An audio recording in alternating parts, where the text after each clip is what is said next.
What up, beautiful people? I don't like that I started this off with but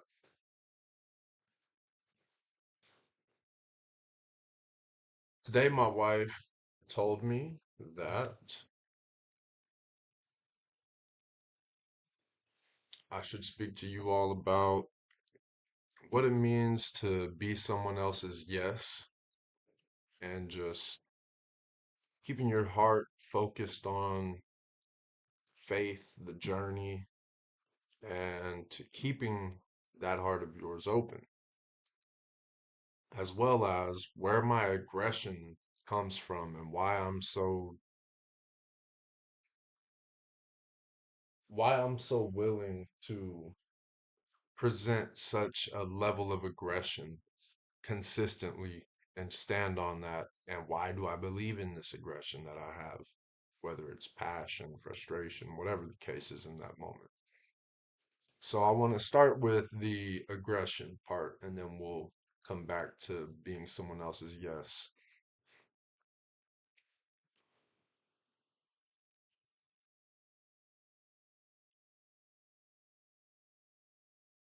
Aggression only looks like aggression to the, and take these words like I'm just trying to help y'all understand. Don't take offense to how I say what I say, okay? Aggression looks like it looks aggressive.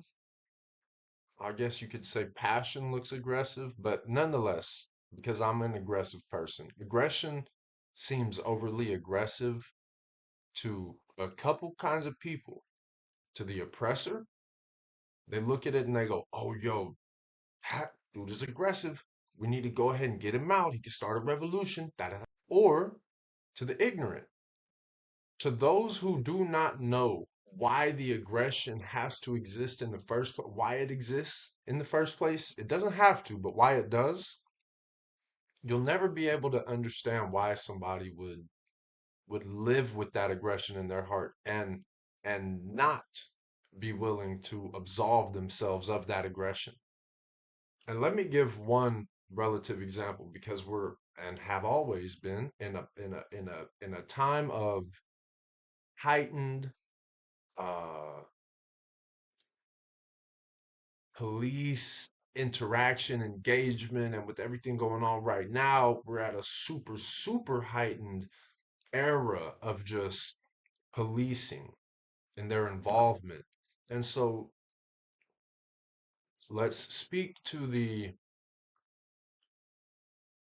what this aggression is in general, okay? If you don't study American history, you don't really know the things that I feel and talk about. So I'll give a brief kind of synopsis of the experience that I've had to live personally. Since I was a kid, granted, not all cops are bad. Most cops realistically aren't bad people. Let's start there. Most people in every police force, and granted, every city is different, every metropolitan area is different, every small town is different, but nonetheless, by and large, I do not believe that cops are bad people in general. I do believe police and how we recruit into policing, we have some real flaws, and those flaws they they play on the needs of those who have some type of mental issues, whether it be an actual disorder, whether it be something like uh uh just not necessarily PTSD, but they have a certain type of trauma um that they have not dealt with, or they have an actual like a mental disorder that does not stem from a traumatic experience. And if you think I'm crazy, just spend your own time researching this. These podcasts are not time for me to research. I'm trying to help y'all while I'm taking my 90-day social media break. I'm giving this out there so that when I come back, Everybody's had 90 days, and I've communicated what I want to communicate, and I trust that I can now move forward with what I want to speak about. So, do your research, understand, and look at the requirements for being a police officer. As how many jobs could you see us having in our ecosystem, and those people carrying weapons, and they're not undergoing intense mental tests, and tests not to ostracize you, but to very really label you and let everyone in that organization know that these are the potential problems that we may see, because history shows that when someone has this type of disorder, this type of issue, this type of illness, we tend to see these things follow. That's how patterns are real, right? And because of patterns and the lack of the organization's grasp of responsibility of putting the right people in those positions of power and the position to be able to kill you legally, bust in your house, pick you up off of the street, tell you they need to search your backpack because there was a string of robberies in the area. I have dealt with so much injustice just in my lifetime alone, not even taking into consideration everything I've learned about what's happened to my family over the years. No, in my lifetime alone, I have suffered injustices purely because I am a minority male. When it comes to police, I've had cops stop me walking home from the gym with a basketball in my hand, telling me that I need to show them everything on my person, everything in my bag, because there have been a string of robberies. See, here's the thing.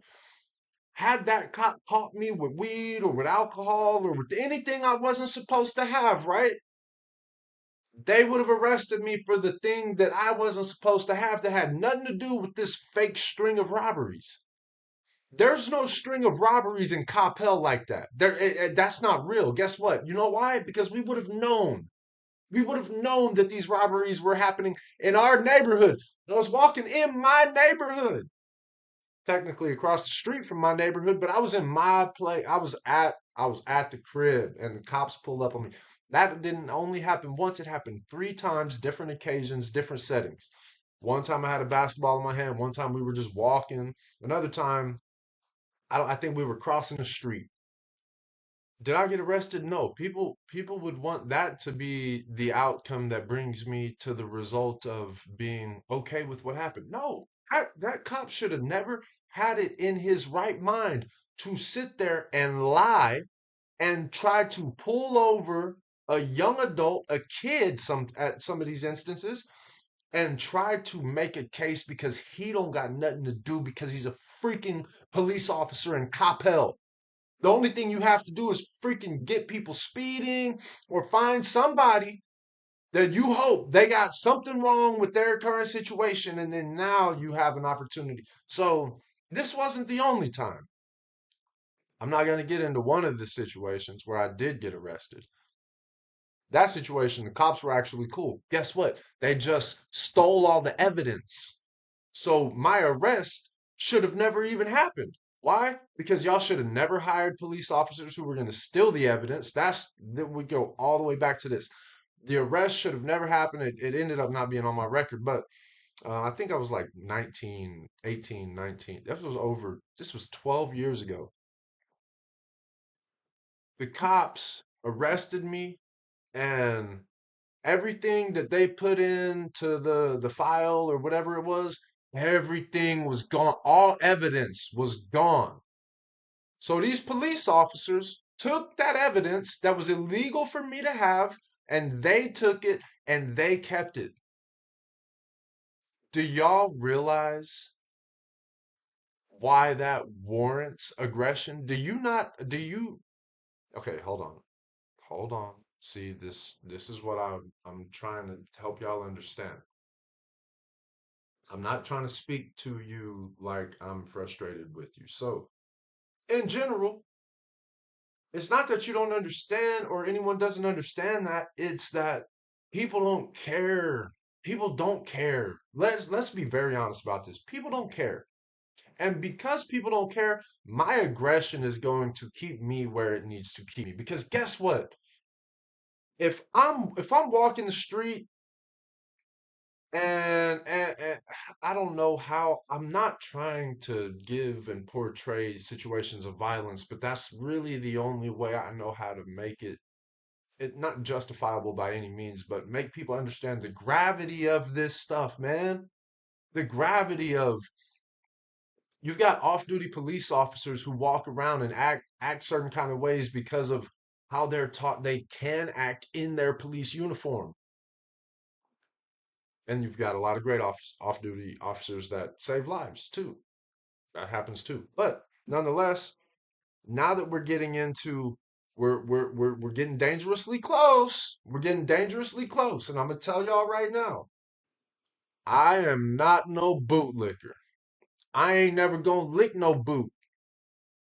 Right now, we are relinquishing a lot of our rights as a country, as citizens of the United States. And I'm not gonna, again, not again, but just generally, I'm not trying to give political, super political. I just need y'all to understand where my aggression comes from and why it's staying. We're giving these police departments the right to basically kick anybody's door in for any reason. And I'm telling y'all right now, I'll never go for it. I will never.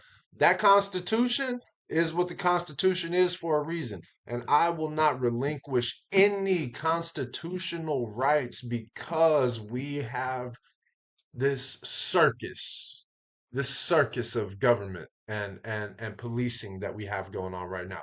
And I said this the other day, and I do not mean this in any way to incite violence. I'm just giving examples of how I feel. If an ICE officer was bothering me because of the color of my skin and because he was unsure, he's in fact not doing his job. It better not be a she. If it's a she officer, she need to move. Just get away, go away, because you're not even trying to see the smoke that comes from this situation, this altercation. It's not a fight. It's political smoke, and however it goes, it goes. But nonetheless, if he was bothering me, he would in fact not be doing his job. And my response to that is, I'm gonna bust him in his mouth.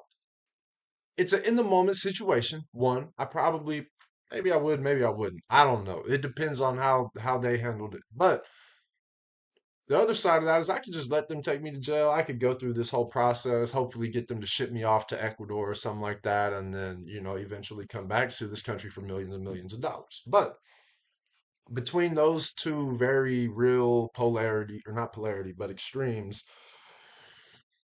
a lot is happening. If you I guess this part, I'm really speaking to the men and like the men that are in the position of a protector, because not every man has to be a protector in a physical sense.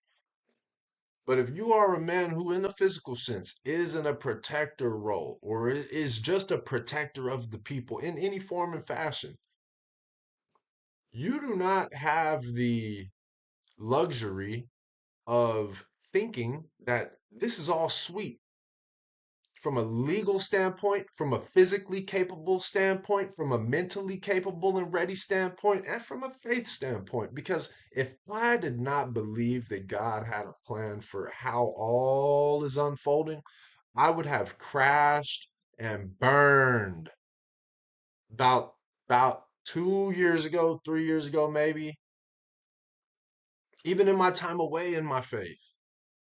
I've always known and believed in Christ and that he died on the cross for our sins and the severity and the gravity, the weight that comes with that belief, even in not being so closely drawn to my faith. And in that, I've always said I don't like how America treats Christianity because they treat it like it's soft. Christianity is not a soft religion. It is a very loving religion. It is a very merciful religion. It is a way of life that is all grit and in the same stance it is uh, infinitely graceful. It is the perfect paradox of love and aggression and grace and mercy, free will and all knowing. And because the journey and the path that had to be walked by every follower of Christ for hundreds, thousand, 1,000+ years, the aggression internally that was necessary, it was either aggression or it was just, you know, love, mercy, and faith. You had to live in one of these ideologies to be able to continue. Because guess what? The likelihood is you gonna get your head cut off or crucified or something real serious is gonna happen to you. And the enemy is always in your way. You never know when the enemy is gonna make that move, but you always know that they are always around. The only thing for you to do is have faith in your movements. And my movements are aggression towards progression. And in that, sometimes that progression has been getting cops to understand, don't play with me. And I don't know, I haven't known how to say that. And so a lot of that communication, I'm gonna I'm gonna kind of bring all this back together and sum it up. I speak about aggression in relation to policing because I've had a lot of poor experiences with police forces, with even the people in the jail, talking about, oh, you gonna be right back, blah, blah, blah. It's like, yo, man, why is and as somebody who studied criminal justice at Sam Houston State and went through the process of actually taking classes that show you the injustices in history in our criminal justice system in America, I'm dang sure not finna sit here and let somebody who will let people walk over them tell me something about this justice system that I was taught by one of the most prominent criminal justice schools how unjustified a lot of what happens is. In criminal justice education, you don't learn about how to be a criminal justice employee. You learn about all of the wrongs that we have traditionally put in place. And it's crazy. It blew my mind. It made me not want to be a lawyer. That dissuaded me from actually wanting to be a lawyer. I was at Sam, excited about getting into criminal justice, my path into law school, and got completely derailed. Aside from the fact that I didn't want to go to class, playing football, doing all this blah, blah, blah, my heart and my mind were so dissuaded because of the legitimacy of the lack of justice in our criminal justice system. And guess what? To try to um bring justice to these injustices, guess who you're fighting? You're fighting the freaking government.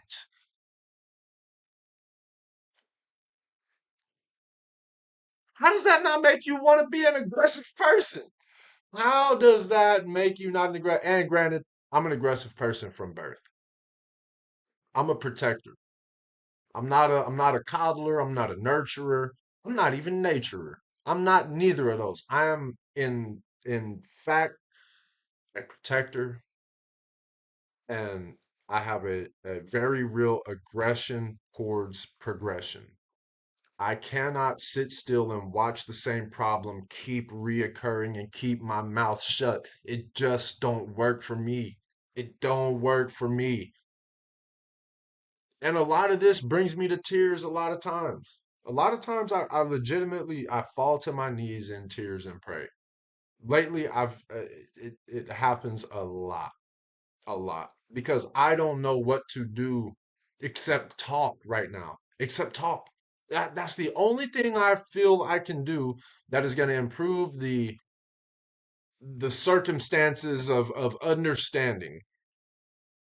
It's all I feel I can do. So I guess this was a good topic. I needed to probably get a lot of this off my chest. So when my wife told me speak about aggression and why I believe the aggression is necessary and things like that, it's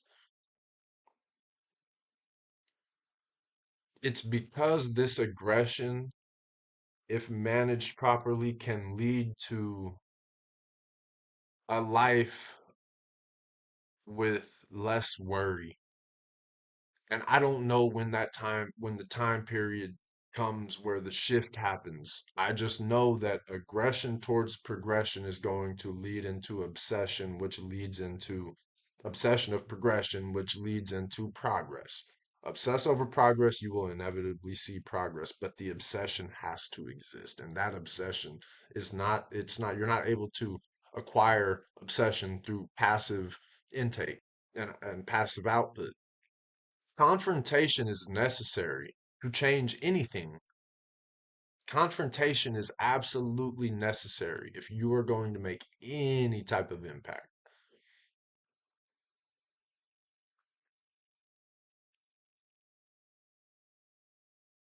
My aggression carried me to a lot of great stuff, a lot of really, really dope stuff in my life. A lot of it came from my willingness to be aggressive towards the goals at hand. I lost a lot of stuff through being passive and not being aggressive in communication, aggressive in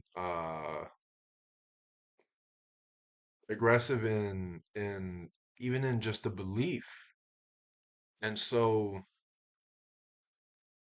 because I've never seen anything great come from being passive, especially in my life, in my childhood, we'll get into that a whole nother time. One thing that I'm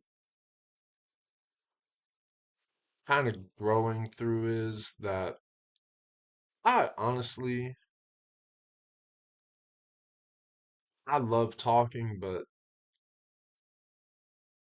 I love sharing experiences more so. But when it comes to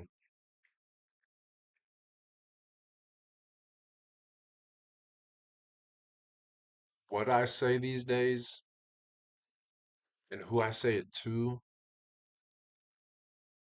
and this is how I usually am, I just started compensating, but I really, I could be quiet all day.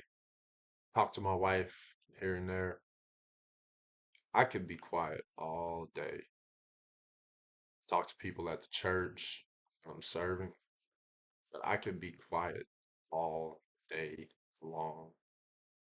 Because there's so much thinking to be done to ensure that this aggression is a leveled aggression, not something that's uncontrollable. Um,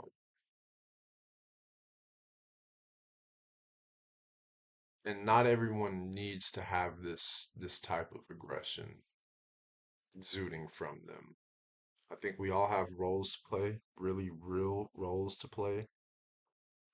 And I just think that in your ecosystem, you have to figure out who is who and have those conversations like, hey, this is what I feel like me and you operate like. Here's what I feel like you do well for me, what I do well for you. Here's what I think we don't do well for each other. What do you think? If you don't have those conversations, how are you going to know if anything is justified or unjustified, warranted or not? Because you don't know what they need from you. Most people don't know what they need from each other because they don't know what they can provide for themselves. I don't know everything I can do yet, just yet. We're getting there. But I do know I can build and I can destroy. I can build and I can destroy at levels that are sometimes unfathomable to everybody else. Because it's like, yo, why would you destroy that? Yo, because this ain't how because this not how it's supposed to be going. Why are we not destroying this verbally and physically?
Sorry, work.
I think that was a good derail.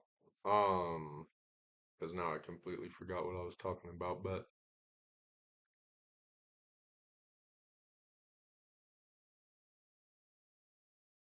no one's gonna come do it for me.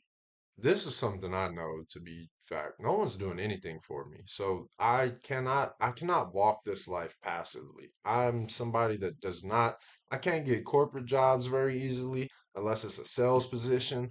And then the reality of being in that sales position, let's not get into all this. The aggression that I have in many forms is because I know what I do and don't fit into.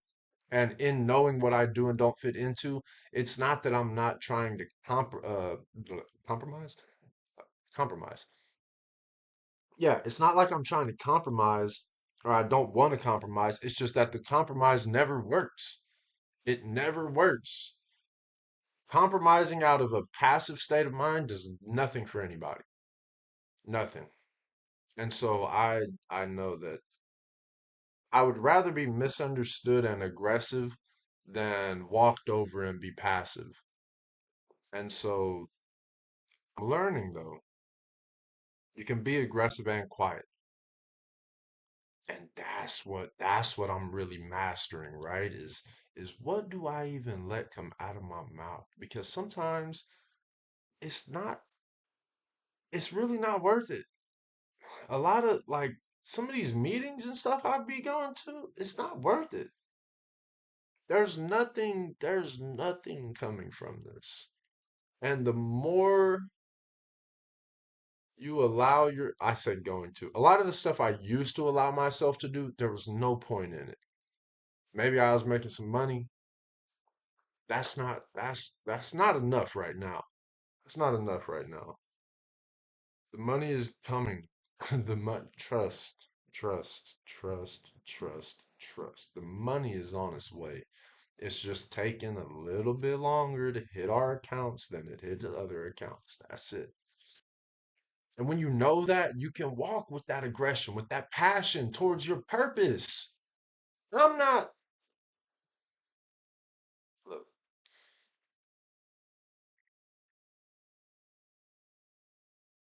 by the end of this, by the end of all these episodes, people not, I don't know. I don't know. We're on three. I don't know, man. I think it's going to be a very, very interesting thing for people to be able to walk down these paths with me while I'm just giving words to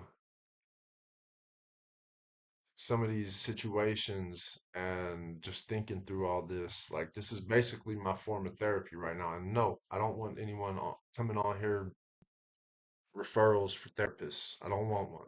That's not what we're doing. So if you're somebody that that is told you're too aggressive, is told you're too this, you're too that, keep being too much. Keep being too much. I'd always rather be too much than not enough. Always, at every moment. There's never a time where it's cool to be not enough. Ever. Ever. Ever. Whether you are aggressive, whether you quiet, you run. I don't know what people tell you do too much of, but keep doing it, baby. Keep doing it. Keep doing it. Keep doing it. Keep doing it. Keep being too loving. Keep being too graceful. Even in that aggression, like give grace. It's not like I'm mean. It's not like I'm mean, but I'm aggressive towards progression. And sometimes that's me being progressive with me giving grace, mercy, showing love, giving to somebody who can do nothing for me aggressively, very aggressively, giving to the people that can't do for themselves, protecting those who can't protect themselves, speaking for those who can't speak for themselves because they're too worried about the consequences. These things matter, and not enough people stand on it. That's why that aggression is there, and that's why it ain't going anywhere ever. Ever. It ain't leaving. I could be a vegetable, Stephen Hawking, and I'm gonna be typing through the with aggression. God forbid I was ever in that situation, but I'm telling y'all, no matter what changes, I think this aggression towards progression is how I want to put it. That ain't never gonna leave my soul. That ain't never gonna leave my soul. And I'll close with this. Don't let your aggression or your passion make you feel like you're less Christian than somebody else because you have this fire in your heart. Oh, it's not, again, this is not a passive walk. It's not a passive walk. There are times of peace and calm, 100%. Absolutely. I mean, there's probably a lot of it, honestly, because we don't find ourselves basing our peace off of what's happening in this world. My heart and my mind is at peace, but I know what I'm going through right now, and it's okay. We know where we're at.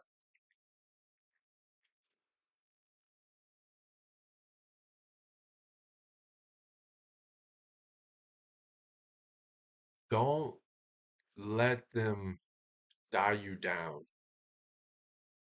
Don't let them make you less than what you are.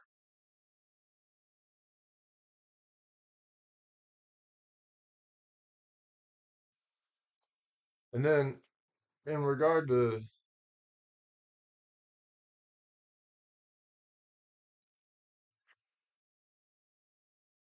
so the next episode we're going to talk about what it means to be someone's yes. I'll probably record that in an hour or so. I'm gonna take a break, but to be someone's yes, right? So you never know how you're going to be able to bring somebody to God, to the place they need to be, to accepting Christ in their heart.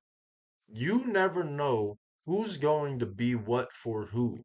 So it's very important to be open, open-minded, open-hearted, even in that aggression, even in whatever type of walk you have.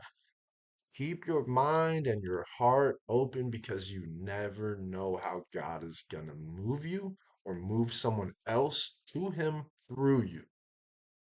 I love y'all. I don't really have a call to action at the end of these yet.